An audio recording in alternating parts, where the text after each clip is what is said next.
A paz do Senhor a todos. Deus abençoe a cada um de vocês nessa manhã, em nome de Jesus. É um prazer e uma alegria estar com todos vocês nesta manhã.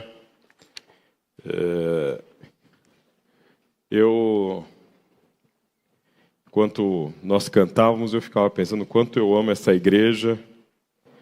E é uma alegria ver os rostos conhecidos e aqueles que ainda não o são se tornando conhecidos. É um prazer estarmos todos juntos, numa data em que se torna especial na nossa lembrança todos os anos, quando passamos por essa época de Páscoa, e essa época traz para nós uma série de questões bastante relevantes. Às vezes eu penso que eu gostaria de estar naquela multidão em Jerusalém, mas ao mesmo tempo eu sei que eu estou no meio dessa multidão que estava em Jerusalém. Você está entre essa multidão. E estamos falando deste glorioso Cristo. Irmãos, antes de ir para o trabalho na sexta, eu parei para ouvir uma música que falava sobre ele, e eu confesso que eu comecei a chorar, porque não é falsidade. Jesus é o que eu tenho de mais importante. E olha que eu amo muito a Raik e a Amandinha. Amo muito meus pais. Em segundo lugar, amo muito São Paulo. Brincadeiras à parte, como diria o Pedro. Mas Jesus é tudo, tudo. E eu penso que esse Cristo glorificado, Deus de Deus, luz de luz, glória de glória, como diriam os pais da igreja, esse Jesus decide sofrer o horror e a morte da crucificação. E eu gostaria de convidar você a abrir o livro de Mateus, o Evangelho de Mateus, no seu capítulo 27. Nós vamos ler a palavra do Senhor a partir do versículo 32 até o 56. Falaremos hoje sobre a crucificação e morte de Cristo. Mateus capítulo 27. Nós vamos ler do 32 ao 56. Primeiro livro do Novo Testamento, Evangelho de Mateus, capítulo 27, o penúltimo capítulo, versículo 32 até o 56. Eu vou ler na Nova Versão Transformadora, mas independentemente da tua versão, o significado é o mesmo. No caminho, encontraram um homem chamado Simão de Cirene, e os soldados o obrigaram a carregar a cruz. Então saíram para um lugar chamado Gólgota, que quer dizer lugar da caveira. Os soldados lhe deram para beber vinho misturado com fel, mas quando Jesus o provou, recusou-se a beber. Depois de pregá-lo na cruz, os soldados tiraram sortes para dividir suas roupas. Então sentaram-se em redor e montaram guarda. Acima de sua cabeça estava presa uma tabuleta com a acusação feita contra ele.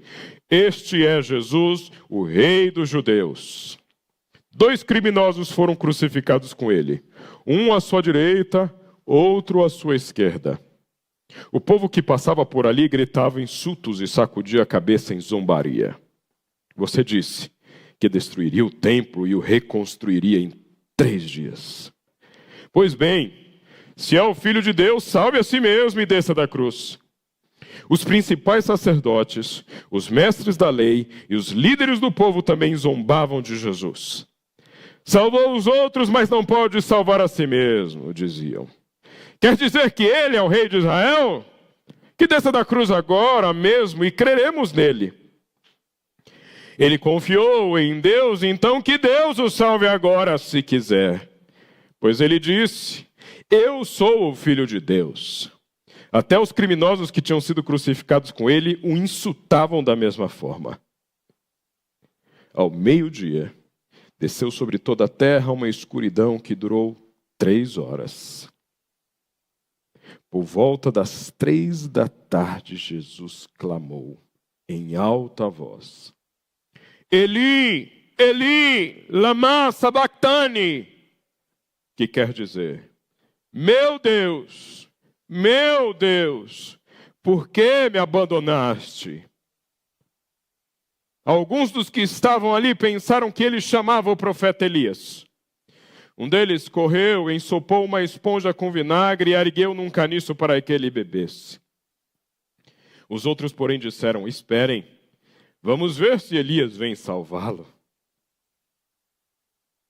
Então Jesus clamou em alta voz novamente e entregou seu espírito.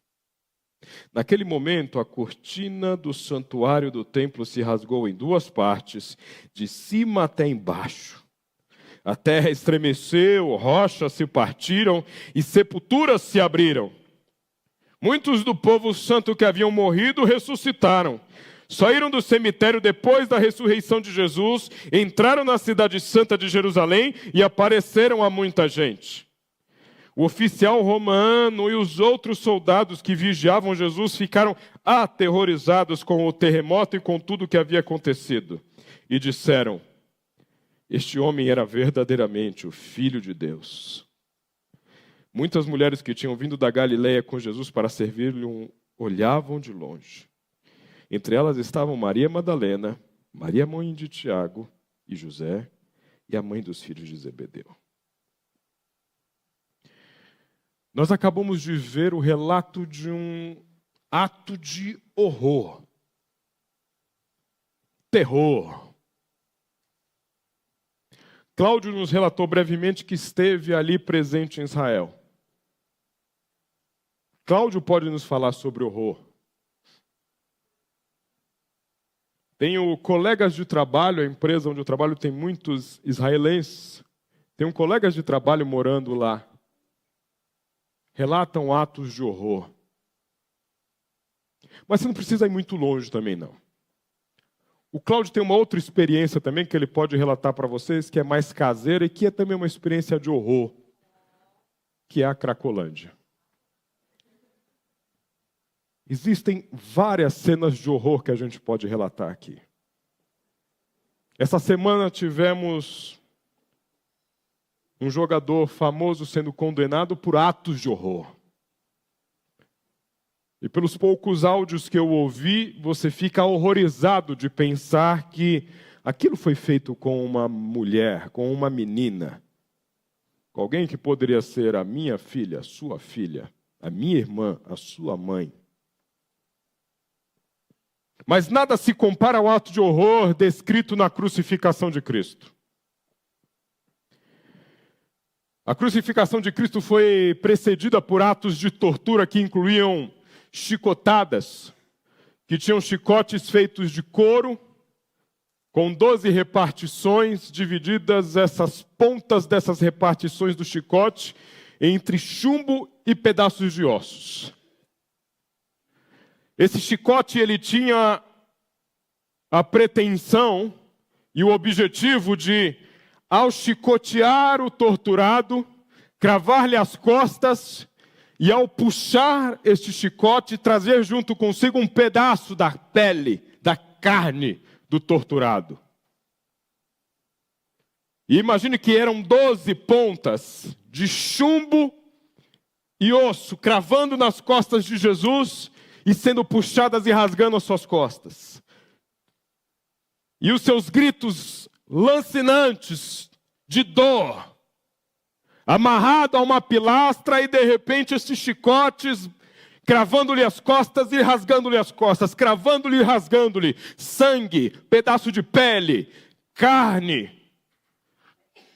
E eles tinham um padrão ético nas chicotadas em que a tradição dizia: não pode chegar a 40, porque o limite de um ser humano é 40, é para torturar, não é para matar. Porque a tortura tem este condão, ela quer não tirar a vida, mas tirar a dignidade daquele ser humano. Ela quer dizer que aquele ser humano não é sequer um animal, é um pedaço de carne para você moer ali, para você desrespeitar, para você esvair toda a dignidade, e ao esvair toda a dignidade ainda mantê-lo vivo, para ele se sentir humilhado. Como aqui no Brasil, que nós vivemos uma época terrível de ditadura, em que não somente gente de esquerda que queria fazer parte de uma guerrilha e dar um golpe, mas pastores como eu, que foram torturados, missionárias que tiveram ratos sendo introduzidos em seus corpos, homens que foram ser viciados, porque o intuito não era matar, o intuito era humilhar, o intuito era expor. Na Idade Média, manteve-se este terror, e vários livros foram escritos, e até o momento em que começou-se a se criar uma ética das penas, e um italiano chamado Cesare Beccaria escreve um livro chamado Dos Delitos e das Penas, em que ele dizia: o apenado merece alguma dignidade, porque isso era feito em praça pública, para mostrar a força de quem punia e para também dar uma mensagem aos demais: quem fizer igual vai receber a mesma pena. E está lá Jesus a receber 468 pontos em suas costas, onde houve algum cravar de chumbo e osso rasgando as suas costas. Isso aconteceu em um homem que já tinha recebido socos em sua face, cusparadas. Gente rasgou a roupa na frente dele e começou a lhe cuspir e lhe estapear, porque dizia: você é uma blasfêmia, porque você se diz filho de Deus. Como é que Deus tem um filho de carpinteiro?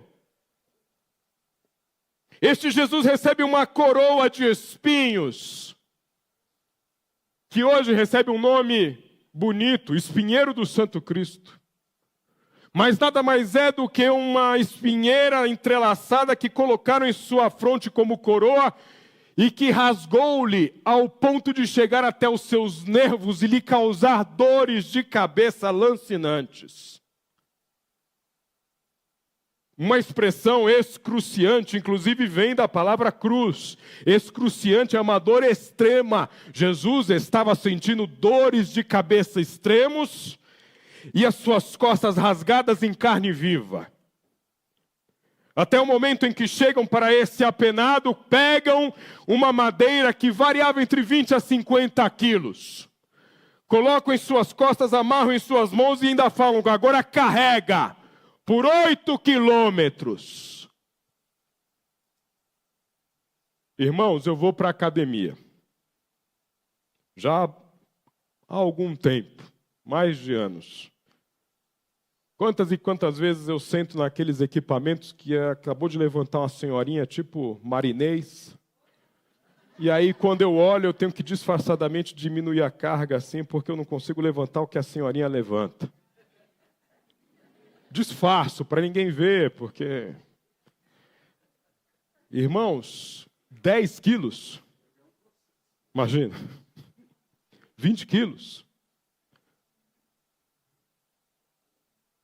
Jesus carregou entre 20 e 50 quilos, que era o peso da transversal, da horizontal da cruz, porque a vertical já ficava cravada no local de sacrifício, mas o apenado tinha que carregar. E colocam então sobre ele um manto púrpura.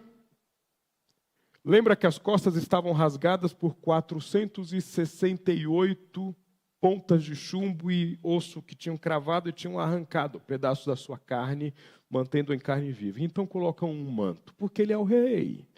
Colocam-lhe uma coroa, porque ele é o rei. E dão-lhe então esta madeira crua, e as suas farpas estão rasgando essas costas. Sabe aquela farpinha de madeira? Isso estava entrando nas costas de Jesus já rasgadas. E Jesus estava tão debilitado por essa noite de tortura, que chega a um ponto que provavelmente ele não conseguia mais carregar durante esses 8 quilômetros. Chamam então um Simão de Cirene para ajudá-lo a carregar. A cruz era uma invenção dos assírios e dos persas. Era algo que os judeus nem imaginavam como pena porque os judeus entendiam que existia uma sacralidade no corpo. Por mais que fosse prevista a morte por apedrejamento, o corpo de um defunto, de uma pessoa morta, era algo que não podia ser tocado porque contaminava inclusive quem tocava. Havia uma sacralidade. Os assírios e os persas já não pensavam assim e criaram um instrumento de tortura como a cruz. Alguns impérios começaram a aplicar, e Alexandre o Grande, inclusive, é conhecido por ter, em um ato só, crucificado 2.000 pessoas. E a cruz era algo para expor e para matar. Mas os romanos sofisticaram a cruz porque eles queriam matar, mas matar devagarzinho. E aí eles começaram a perceber que as pessoas morriam muito rápido, porque uma pessoa crucificada, ela era literalmente pregada na cruz, muito provavelmente nos pulsos, porque se colocasse diretamente no centro da mão, a mão ia rasgar com o peso do corpo, colocavam no pulso e nos pés. Mas aí percebiam que a pessoa morria rápido porque morria por asfixia. O peso do corpo pendia todo para baixo, os ossos do braço pressionavam o pulmão, a pessoa não conseguia mais aspirar, morria de asfixia. E aí os romanos tiveram uma brilhante ideia, vamos colocar um banquinho, que aí a pessoa consegue sentar um pouquinho e apoiar o peso do corpo, porque a gente quer ver essa pessoa morrer devagarzinho. A gente quer que todo mundo veja esse show de horror. Alguns crucificados chegavam a passar 5 dias vivos. E você podia morrer por 4 razões na cruz. Por asfixia, quando você não conseguia mais levantar o seu corpo para encher o pulmão de ar.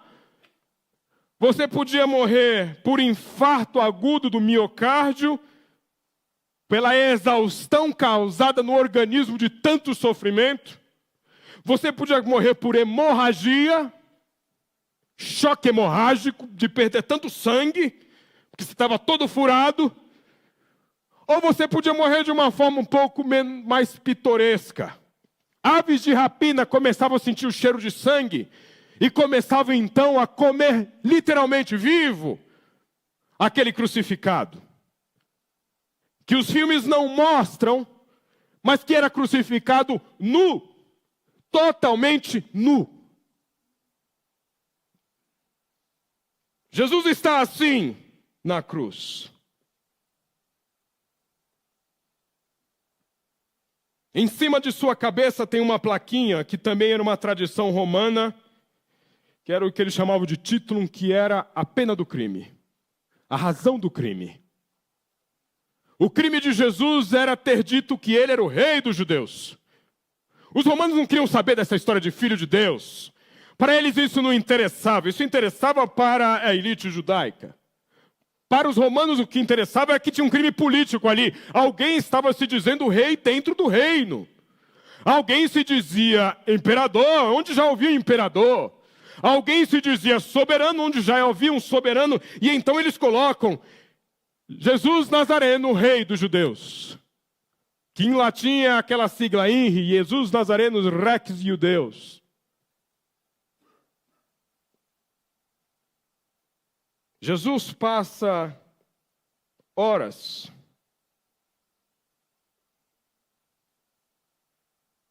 caminhando até aquele lugar chamado Gólgota.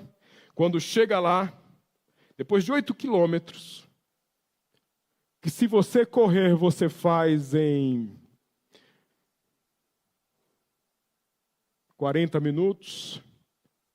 Se você caminhar, você vai fazer em 2 horas. Se você estiver carregando, depois de ter sido torturado a noite inteira, carregando uma madeira de 20 a 50 quilos, você vai passar 4 horas, 5 horas.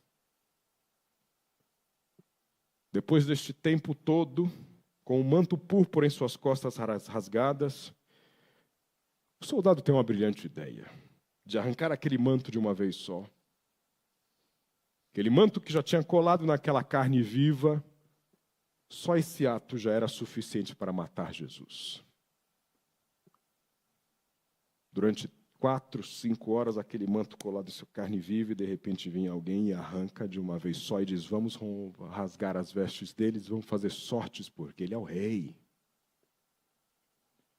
Pregam-lhe as mãos, pregam-lhe os pés, erguem-no, e ele está ali, como espetáculo.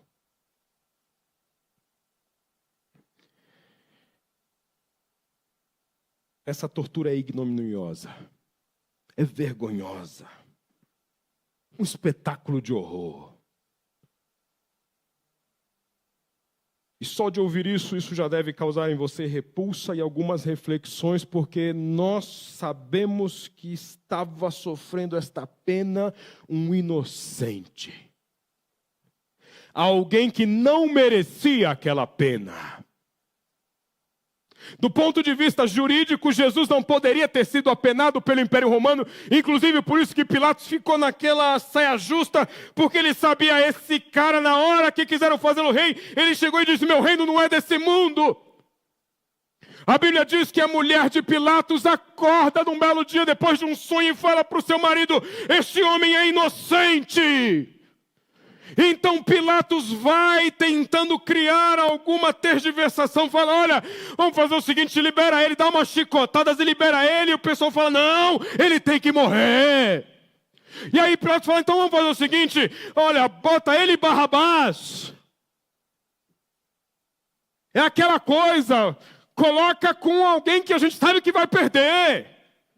Barrabás é um ladrão, é um coitadinho aí que quis fazer uma revoluçãozinha, mas esse Jesus, uma semana antes, tinha uma multidão recebendo ele aqui em Jerusalém. Na hora da votação ele vai ganhar, é claro. Ele é famoso, ele é querido, ele é amado pelo povo. Mas aí de repente começou a gritar: crucifica, crucifica, nós queremos Barrabás. E este homem, então, é crucificado do ponto de vista jurídico sem ter culpa alguma. E do ponto de vista espiritual, mais ainda, Jesus era o homem perfeito que não teve uma culpa sequer. Um homem que nasceu e viveu sem pecado, sem qualquer tipo de mácula. E decide então sofrer tudo isso por mim e por você. Mas eu preciso dizer que essa crucificação tem duas dimensões. A primeira dimensão é uma dimensão política. Jesus morreu porque incomodava os poderosos por causa da justiça. Jesus disse em suas bem-aventuranças: bem-aventurados perseguidos por causa da justiça, pois o reino de Deus lhes pertence.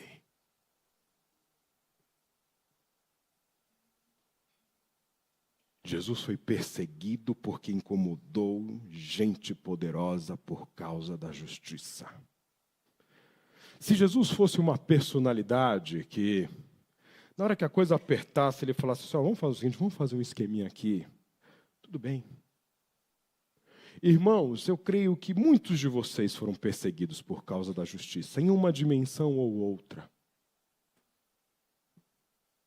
Vocês foram perseguidos num trabalho porque não quiseram aceitar um esquema, foram perseguidos por colegas porque não quiseram ter aquele caso extraconjugal, foram perseguidos num ministério porque não quiseram fazer algo que feria a sua convicção da palavra de Deus. Em algum momento nós somos perseguidos.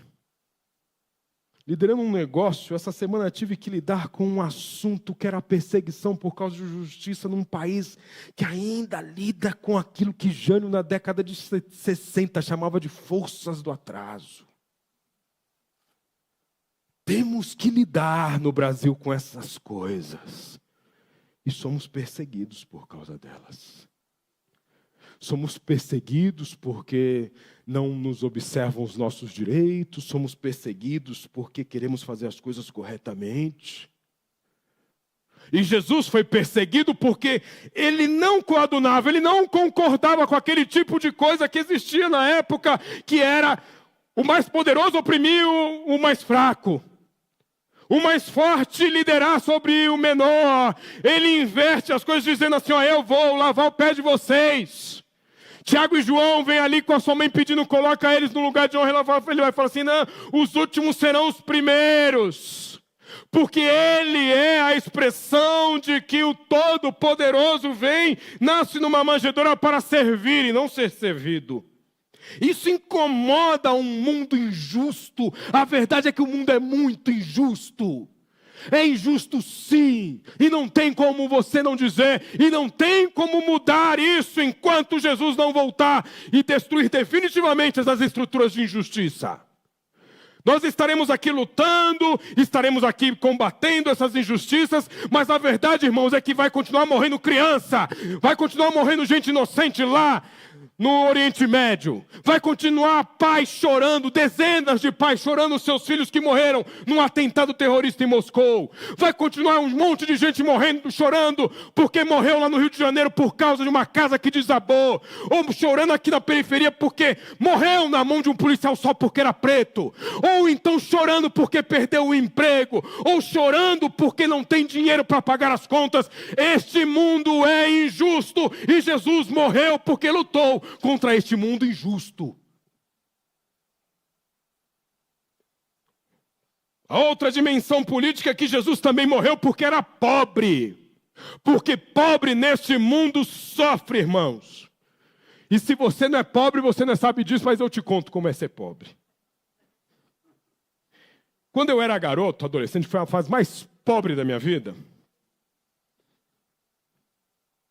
Eu me lembro que eu estava numa escola pública e tinha uma cantina que você podia comprar coisas e tinha a merenda. Tinha dias que eu não gostava da merenda porque era aquela sopa de arroz. Aí eu não comia. Ou então mingau. Mingau também eu não gostava. Aí, ovo com macarrão. E eu lembro que aquela sopa de arroz, o arroz ficava a céu aberto, lá no canto do pátio. Aí eu falava, pô, esse arroz está aqui, o saco aberto, os ratos andando em cima, fazendo as coisas em cima, e a gente depois comendo essa sopa, você está louco. Eu era pobre, mas era limpinho.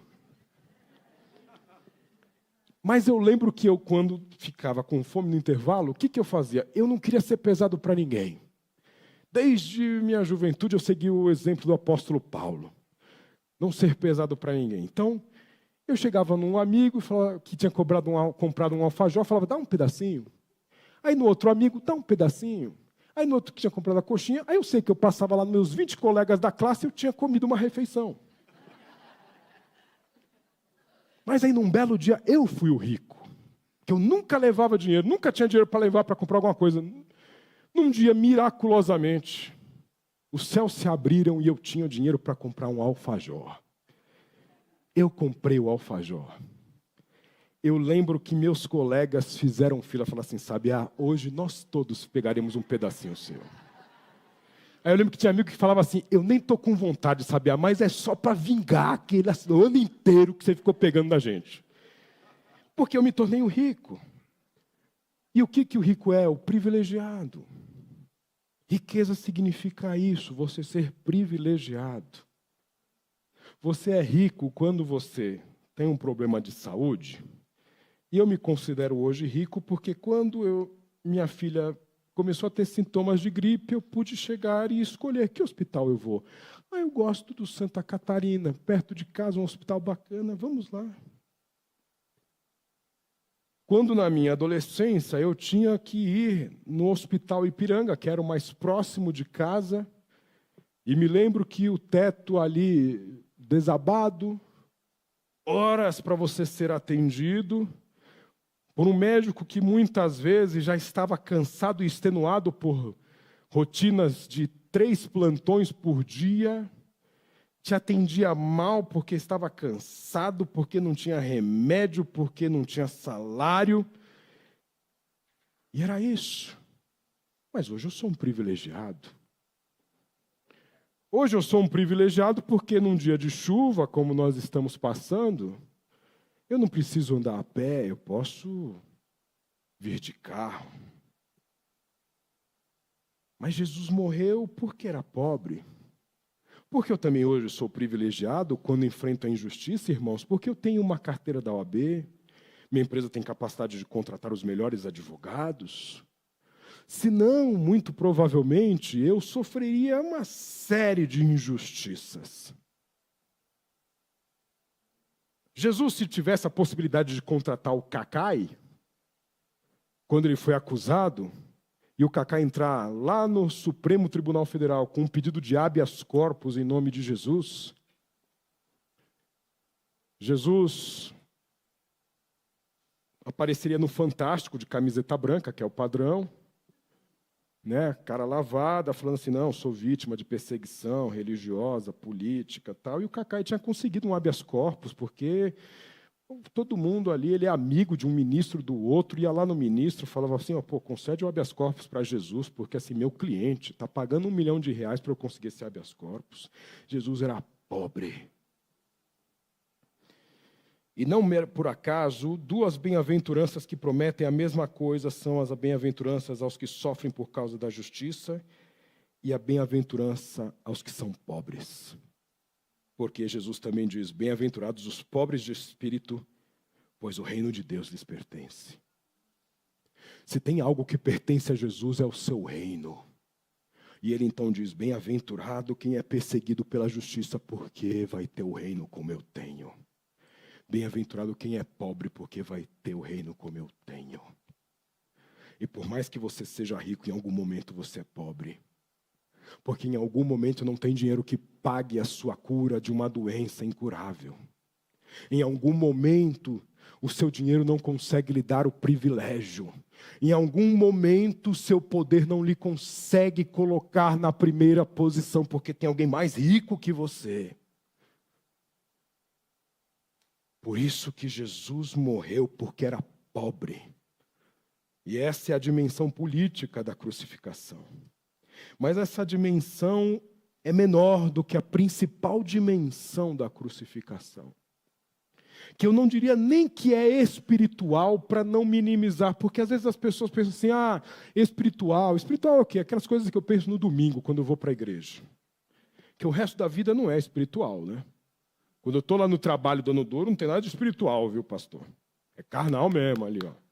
Se não matar um leão por dia... Por isso que eu digo que a crucificação tem uma dimensão cósmica universal. Uma dimensão que é universal no sentido de que ela impacta toda a história. Primeiro porque Deus, o soberano, o que tem controle sobre todas as coisas, permite que a crucificação ocorra. Meu irmão e minha irmã, imagine que o Todo-Poderoso, Criador dos céus e da terra, aquele que tem, como diz o salmista, com o resfolegar das suas narinas, capacidade de derroter os seus inimigos como a cera se derrete ante o fogo, ele olha para aquele momento em que Jesus está sendo chicoteado e ele se enche de ira, mas ele fala, não, eu tenho que suportar isso, porque ele precisa morrer por causa do Fábio. Eu imagino Satanás chegando diante de Deus, como Jó fala que ele ia constantemente diante do Senhor, dizendo, Deus está morrendo por causa do sabiá, você vai deixar acontecer isso com teu filho, por causa do sabiá, Tem Madre Teresa de Calcutá, tem Paulo, tem pastor Alcina, tem gente muito melhor, tem o Gerson Borges, mas o sabiá. Você está deixando teu filho ser esbofeteado por um fariseu por causa dele. E Deus, em sua ira, tendo que olhar aquilo e falando, isso faz parte do meu amor para redimir, porque eu não consigo viver sem o sabiá. Eu não consigo viver sem a Ellen. Eu não consigo viver sem a Maria. Eu não consigo viver sem o Mauro. E eu tenho que redimir estes homens e mulheres. E só tem um caminho. O santo morrendo pelos pecadores. O justo pelos injustos.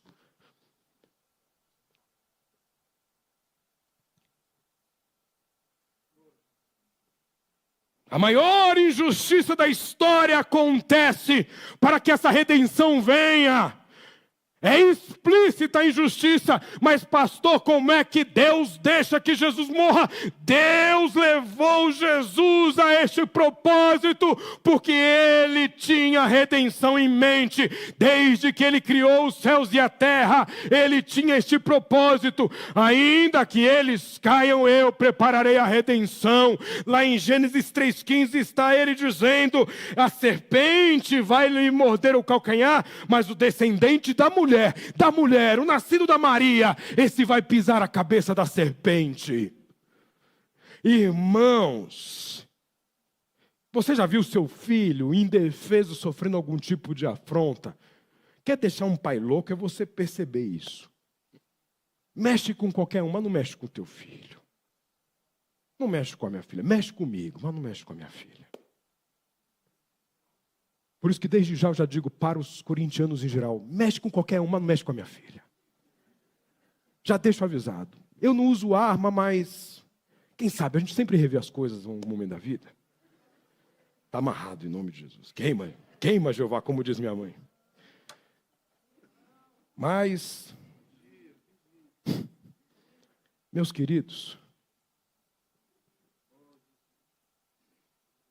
imagina o que é o santo olhando para o seu filho. Aquele em quem ele disse, quando saiu da água ao ser batizado por João, este é o meu filho em quem eu tenho prazer. Meu pai sempre me emociona, porque meu pai e minha mãe são muito carinhosos. E meu pai às vezes chega e fala assim, filho, eu tenho orgulho de você. Eu falo assim, pô, eu não sou tudo isso para ele ter esse orgulho todo. E ele brinca, que ele fala assim, eu vi uma entrevista uma vez do Antônio Carlos Magalhães, falando do Luiz Eduardo Magalhães. Pensa no exemplo, não pensa nas pessoas, não. Mas ele disse uma coisa bonita. Ele chegou e perguntaram sobre o Luiz Eduardo para ele, quando o Luiz Eduardo morreu, e ele falou, olha, ele tinha todos os meus defeitos, todas as minhas qualidades e nenhum dos meus defeitos. E meu pai sempre fala assim, você tem todas as minhas qualidades e nenhum dos meus defeitos. Eu falo, pai, mas eu não tenho cabelo, pai. E o senhor com 95 anos aí, cabeludão, tingindo de preto ainda. Ele fala, não, filho. Mas meu pai brinca com isso. E eu que sou cheio de falhas, irmãos, eu fico imaginando Deus olhando para Jesus. E ele sabia que aquele filho tinha todas as suas qualidades. E nenhum defeito. E mesmo assim ele suporta aquele momento. Por isso que a cruz tem essa dimensão universal, porque aquela cruz precisava acontecer na história da humanidade, porque o universo precisa ser redimido pela cruz. Gaza precisa ser redimida pela cruz. Brasília precisa ser redimida pela cruz.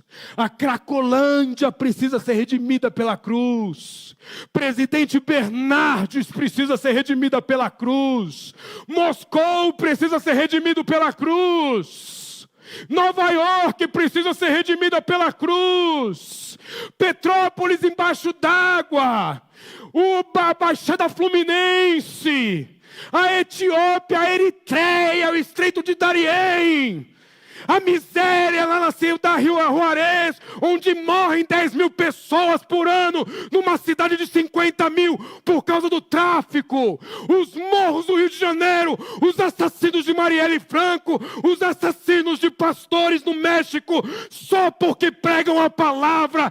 Este universo precisa ser redimido, e só tem um caminho, é a cruz. Não existe outro remédio, por isso que a palavra de Deus diz que a natureza anseia e geme pela apresentação e pela expectação dos filhos de Deus. Porque este universo está em caos, aquecendo.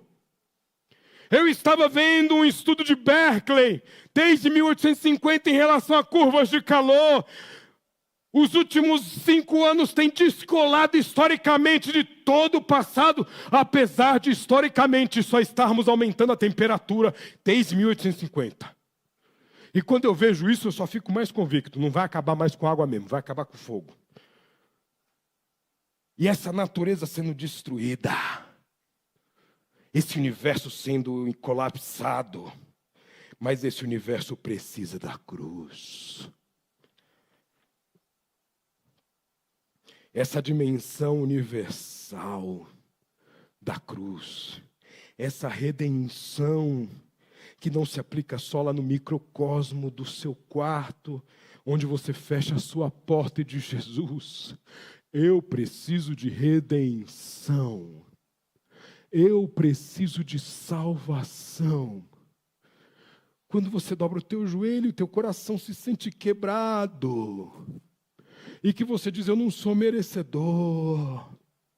E você sente aquele calafrio que faz o teu corpo ficar todo oriçado.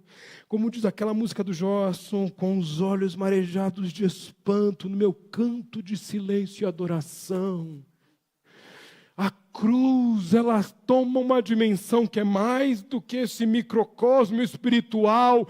E a cruz tem uma dimensão universal, porque um belo dia, Vladimir Putin, Netanyahu, Osama Bin Laden, Alexandre o Grande, Mahatma Gandhi, Siddhartha Gautama, Martin Luther King, Bill Clinton, Donald Trump, John Biden, Lula, Bolsonaro, todos eles vão dobrar os joelhos e dizer: Santo, Santo, Santo é o Senhor dos exércitos, e Ele conquistou este direito de poder ser Rei dos reis e Senhor dos senhores, porque Ele viveu o sacrifício da cruz. E esta cruz foi por este universo redimido, mas esta cruz foi por mim e por você. E eu quero encerrar esse momento pedindo que você feche os teus olhos. E eu orei esta noite principalmente por isso. Se você, todos de olhos fechados, nós, inclusive eu, mas se você fala assim: pastor, inclusive aí na tua casa assistindo, eu não sinto o poder desta redenção que o universo sofreu naquele dia terrível. Eu quero receber o poder desta redenção. Levanta a tua mão e eu quero orar com você. Porque você está dizendo no teu coração que sabe que precisa dessa redenção e que só existe um lugar onde você consiga essa redenção. E este lugar é na cruz de Cristo. Esta redenção não vai vir no dia em que você conseguir chegar ao cargo que você almeja. Esta redenção não vai chegar no dia em que a tua conta corrente estiver no saldo que você espera. Esta redenção não vai vir no dia que você conseguir casar-se com alguém como você espera. Esta redenção não vai vir no dia em que a tua família for restaurada como você espera, ou que você for curado como você espera. Essa redenção só vem pela cruz de Cristo, que está disponível para você hoje. Senhor, e eu oro com aquele que está de mãos levantadas, porque eu peço esta redenção da cruz.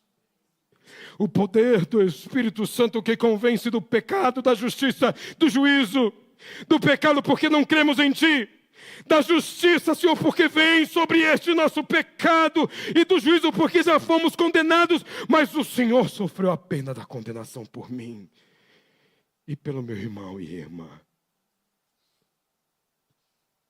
Que o poder desta redenção, Senhor, seja derramado sobre eles, sobre nós, de mãos erguidas, porque queremos esta redenção.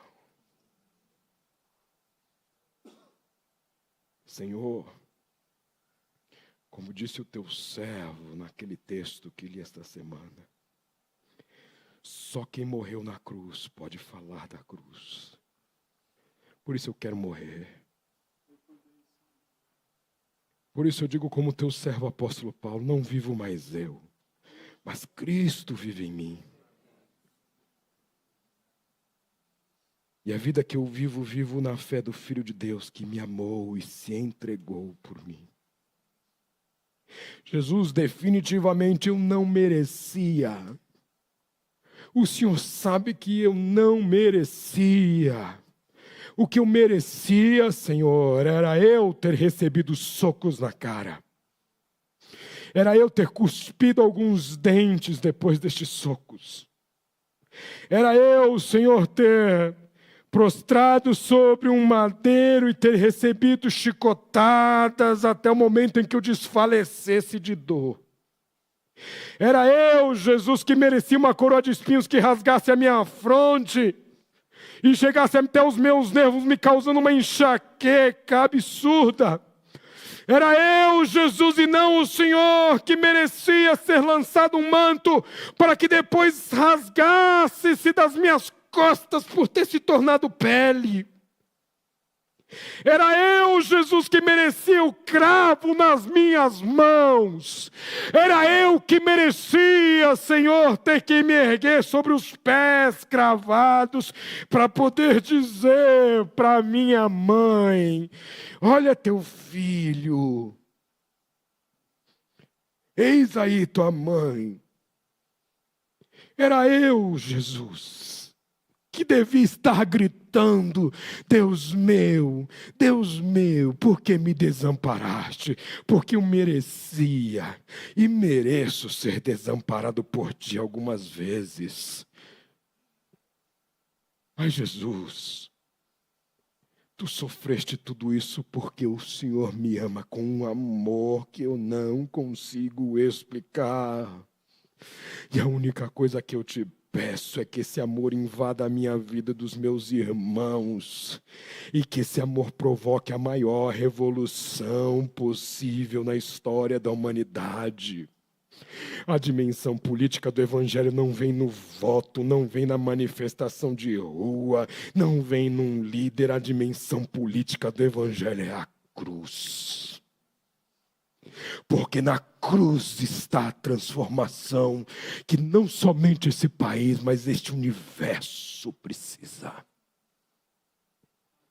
E é por isso que o símbolo sobre as nossas vidas que tomamos, quando o Senhor nos convidou a tomar, é a cruz. E te seguimos. Em nome de Jesus. Amém. Amém.